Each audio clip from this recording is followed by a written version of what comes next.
Dr. Mehtab Chandee A. Sangma, the wife of Meghalaya Chief Minister Conrad Sangma and the newly elected representative of the 56th Gambegre Constituency, was sworn in on the 27th of November 2024.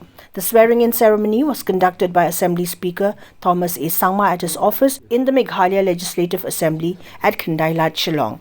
The event was attended by Chief Minister Conrad Sangma, Deputy Chief Ministers Prestun Tinsong and Snyob Halangdhar, Cabinet Ministers, MLAs and senior party leaders.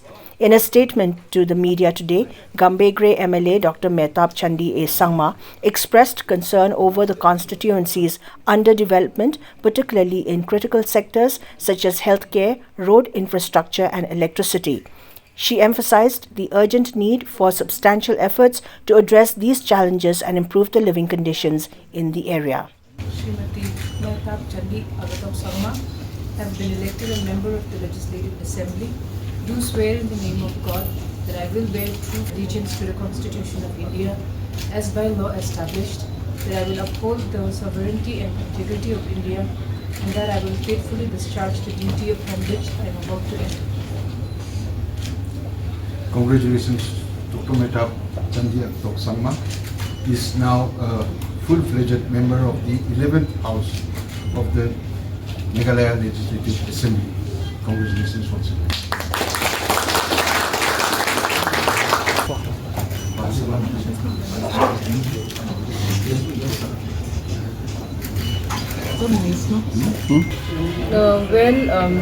In this past few months that I have been around in the constituency, I have seen that the area is slightly more backward compared to other parts of Garo Hills. There may be so many reasons for that. So, but I feel like there are still the basic infrastructure that still needs to be addressed, like healthcare and roads and electricity, because there are still so many villages without electricity, so many schools which are in dilapidated conditions, and there are still so many villages which are not connected by roads. I think those are the things which will matter the most, and I think I will take up these issues first. Of course, I think it was the main idea that people could realize, and they had seen that in the past few years nothing has happened much, so they wanted to be part of the government, and I think that's what they have voted for. I think in general, I've been always saying this, that women in politics is very less, and I think that's the nature of how politics has been, because it's a difficult job, it's very demanding, and I think we as a women, as equal participants in the society, should come out more and then participate more. I just hope that me being one, I hope that so many women will get the encouragement that they need to come out and be part of politics. Meanwhile, Chief Minister of Meghalaya Conrad Sangma, while expressing gratitude to the people of Gambegre for their support, highlighted the party's strong position with 32 candidates under the National People's Party (NPP). He reiterated that as part of a coalition, the focus remains on ensuring stability, trust and confidence to advance the overall welfare and development of the state.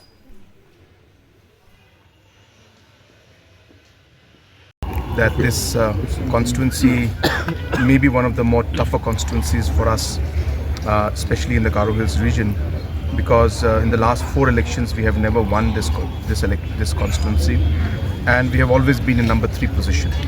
So it was a very tough election, and but I'm thankful to everybody for having worked for us to win this by-election, and we got support from all quarters.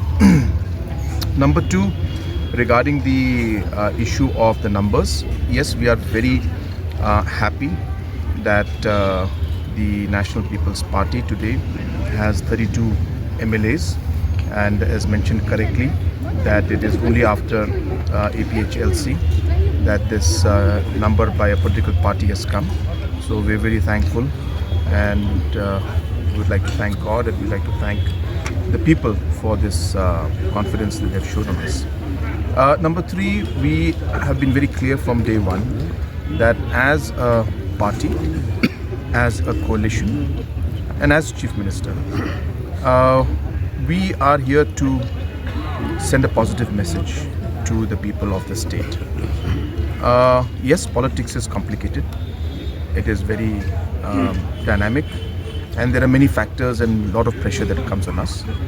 But in the long run, I think the message of stability, the message of trust, and the message of confidence is important in politics also.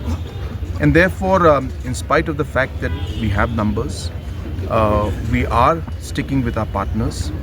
We have shown our confidence in them, they have shown their confidence in us, and we would like to see that we work in the long run for the stability of the state and overall economic growth of the state.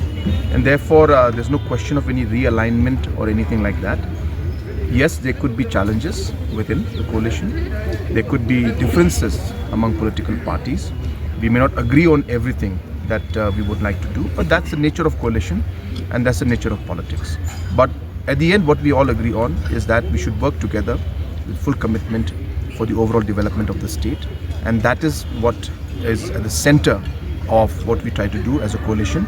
And I would like to once again reiterate that our full support as well as our full confidence and question of realignment is not there, and all the partners are with us and will continue to work together.